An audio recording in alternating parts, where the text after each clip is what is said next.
This morning, as I'm getting ready for the day, I stumbled upon Willem Petzer's new video made about Amnesty International's report on human rights and the state of human rights in the world. It's an interesting read when you actually read through it. However, it is incredibly left wing with a massive amount of focus placed on things like climate change and that the governments of the world isn't doing enough to help the poor countries in the world transition away from actual energy sources towards fictional energy sources, and so on and so forth.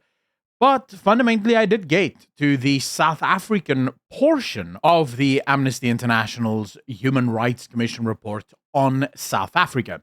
Now, one of the things that was interesting about Willem Petzer's video is how he highlights that Amnesty International spends quite a lot of time praising South Africa for its case brought against Israel in support of Palestine, but then also a large amount of criticism that is levied against the South African government from Amnesty International for purportedly having double standards. I'll be honest with you, this was not found in this report. At least the one that I have in front of me right now, which is the most recent report, 2026, came out 2 days ago. There is no mention of Palestine under any of the South African discussions. They do speak about the background of human rights in South Africa, gender-based violence, the right to life, the security of the person. They speak about the right to education, the right to health, the right to water, refugees and migrant rights, unlawful use of force, right to healthy environments. And then it switches over to South Korea. At no point here is there any discussion about Palestine or about the human rights abuses, exercised by the South African government in terms of the right to self-determination. The closest I could find to this is from an article that was last year on 14th November 2025, where Amnesty International did criticize South Africa for its double standards. And I quote, "That said, to be a credible advocate at global level, South Africa must show greater consistency in its own human rights record." Problem here is that in this article, Amnesty International makes no mention of South Africa's failure to uphold the right to self-determination of Afrikaners or even groups within South Africa. They continuously talk about the gender-based violence, about South Africa's corruption and high crime levels, the inability to remove latrine toilets from schools, things of that nature. I don't find any article or any mention of specifically the right to self-determination, which is, in many ways, what Willem Petzer's video was all about. Now, it is entirely possible that that part has already been removed for good reason. If the Amnesty International boys and girls did actually include that in their report, it would be incredible ammunition for President Trump and the Americans' fight against South Africa, because in many ways, this is exactly the complaint that Donald Trump and the Trump administration has against South Africa. It is the repeated double standards. Amnesty International themselves highlight South Africa's incredible double standards when it comes to holding Israel to account for what they call a genocide in Palestine, and yet refusing to do anything about Russia and their aggressions in Ukraine, or even acknowledging a lot of the human rights abuses that are happening within the African Union and on African soil. So yes, all of that is there, but maybe it's already been removed because they didn't want to give President Trump an unnecessary, sort of cherry that he could just run with, because that would be a freebie for him. Even if you go through News 24 and you look at their article on this 2 days ago, now I wouldn't expect them to write anything about the failures of upholding self-determination. But even with all of that said, and even though I can't find actual evidence of this, it is still important to talk about, because even if Amnesty International isn't highlighting this, the fact of the matter is that that double standard absolutely does exist here in South Africa. According to Section 235 of the South African Constitution, the right to self-determination is enshrined within our Constitution. And that does mean that different groups in this country has the right to determine for themselves what kind of country they want to live in and what that country should ultimately look like. In many ways, the mistake of South Africa started in 1910, about 8 years after the end of the Second Boer War. The Afrikaners, as they would eventually become known, as well as the British, come to an understanding. And the King of England at the time then formally recognizes the Union of South Africa, a country that has never actually existed before this date. South Africa wasn't one big country. There was no union or a republic. South Africa was merely a landmass within which a number of independent states existed, like the independent state of Transvaal, or the independent state of the Free State, or even the short-lived independent state of KwaZulu-Natal. Each of these different states had tiny little areas of land, and they were completely independent from the others. With the Union, all of this would now be amalgamated.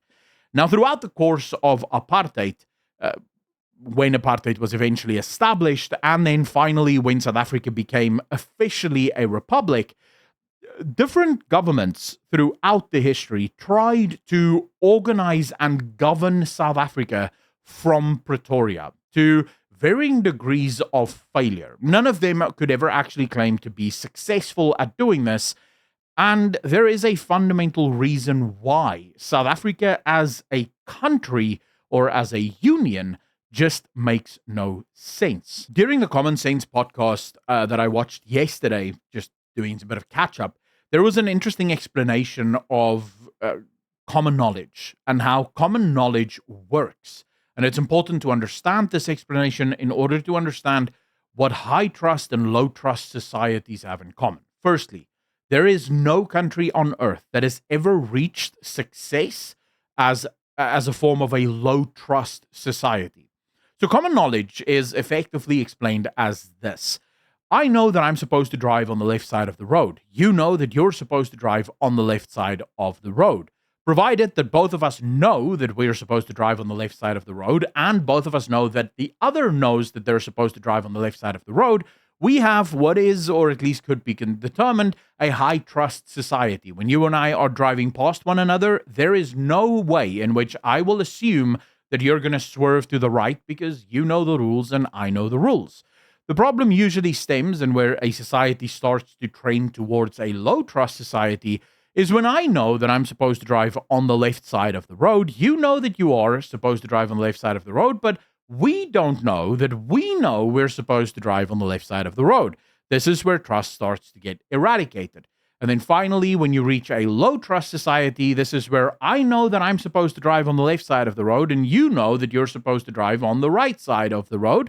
And I don't know if you know that you're supposed to drive on the left side of the road, and you don't know if I know that I'm supposed to drive on the right side of the road.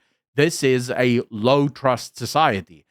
It is the difference between seeing a bike unattended and thinking to yourself, I will take this because if the owner did not want to part with his bike, he would have secured it, and thinking that's someone else's property, it should not be mine. You see, fundamentally, high trust societies are the quintessential ingredient for a successful society. And high trust societies are formed not based on the type of rules that they agree on, but that everyone is in agreement of this same rule. Now, different rules will lead to varying degrees of success of a society, but ultimately, if I know what the rules are, and you know what the rules are, and we know what the rules are, we can have a successful country. The problem with the Union of South Africa is that no one in South Africa knows if anyone else knows what the rules are, and more importantly, the vast majority of groups in South Africa do not agree on what those rules are. Take, for example, myself. As an Afrikaner, I believe that no government official should ever have the right to grant government contracts to family members. This is known in Western society as nepotism, and it is absolutely fundamentally unacceptable. However, as 32 years have informed me, there is at least a large amount of South Africans who see no problem with that practice. More importantly, as an Afrikaner, I believe that if your bike is on your lawn, that is your bike and not mine to take, because I remember that I did not buy this bike, therefore it is not mine. as the crime statistics in South Africa will inform, there are a very large group of people in South Africa who believe that that bike belongs to them, because if you didn't want them to have the bike, you wouldn't have left it out in the open for them to take. This is a country that cannot work because we cannot agree on what is the basic fundamental rules by which we should live. Now, in order to discuss what this dispensation will ultimately end up looking like, there's some incredibly interesting results that just came out of the Institute of Race Relations and their most recent polling.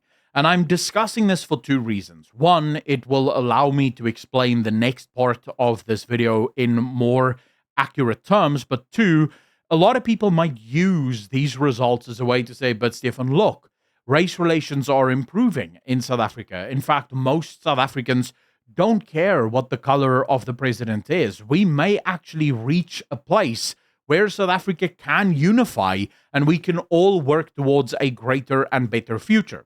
So when the Institute of Race Relations asks South Africans the question, think about the kind of person you would support to become the next president of South Africa. Which one of the following three options best describes your position? And in this, we have, I will support a black person to be president at about 23%.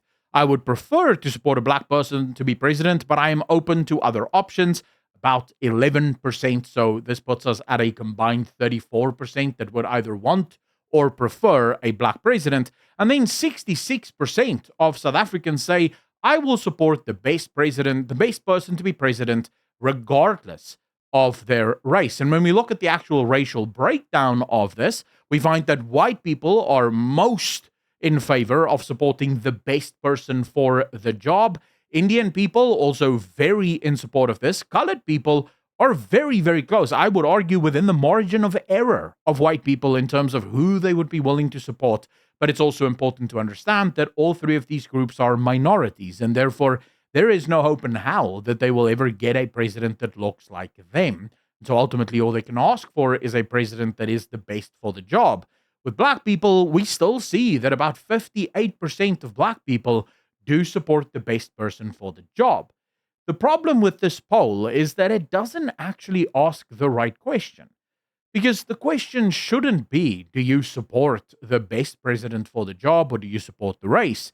But what exactly do you view as the best person for the job? See, and this is where 32 years of history is incredibly helpful, because based on the voting standards of the ordinary South African, I am within my ability or well within my wheelhouse to believe that the vast majority of South Africans don't really care about the race of the president, provided that the president is a progressive communist. Because the ANC has not really lost any votes to any conservative voices.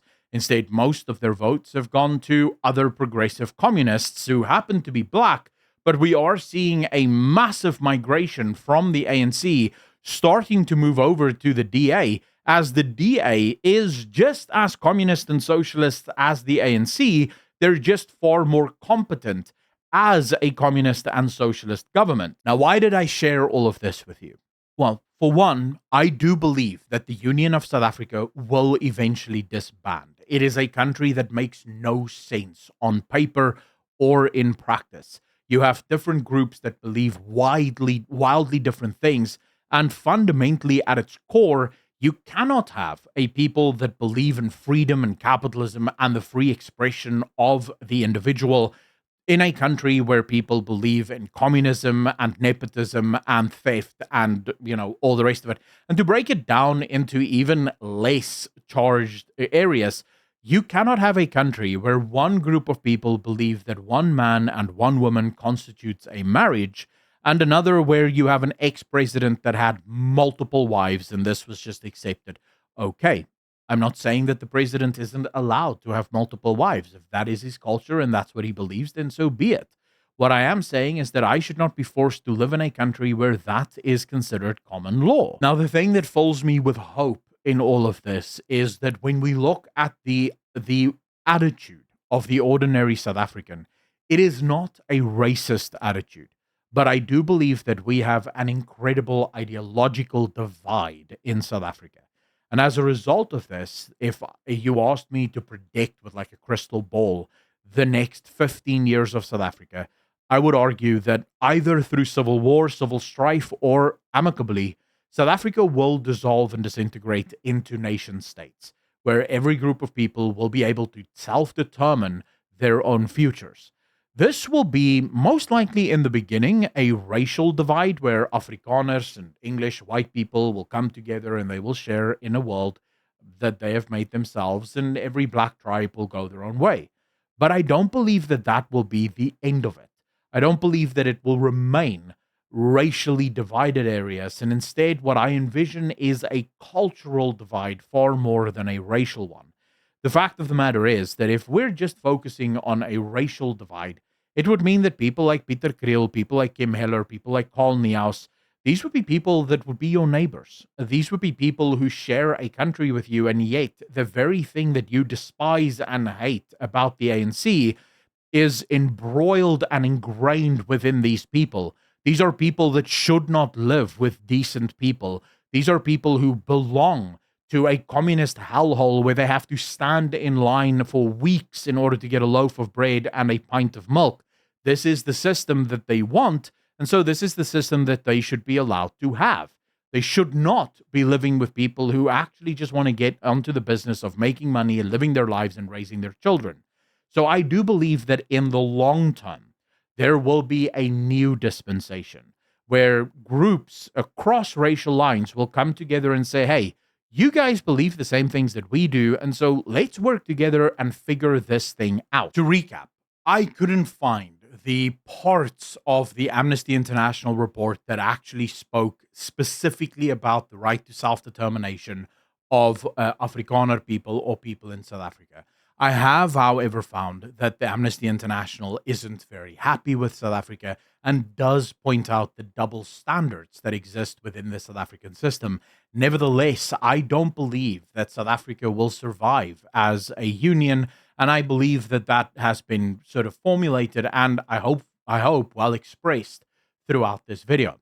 If you like what I do and you want more people to have access to the content that I make, please consider hitting that like button, hitting that subscribe button, and sharing this video around with as many people as possible. If you happen to have the information that Willem Petzer had in his video, please share that with me, because I would love to do a correction on this and say, well, actually, I just missed something. I don't have a team of researchers like Willem does. I do all of my own research, so it is entirely possible that there are things that I missed. And so I would love to get any and all up-to-date information if you, of course, have it. And I'm not taking away from this video in any way, shape, or form from Willem. I think his video was absolutely phenomenally well done.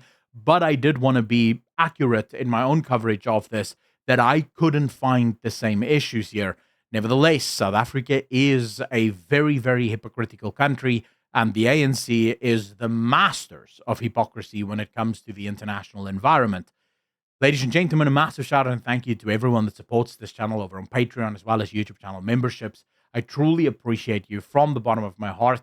To those of you that want to support this channel a little bit more financially, you can do so by becoming a patron, hitting the link in the description down below, or the join button right below this video. As always, I'll see all of you in the next one. Peace.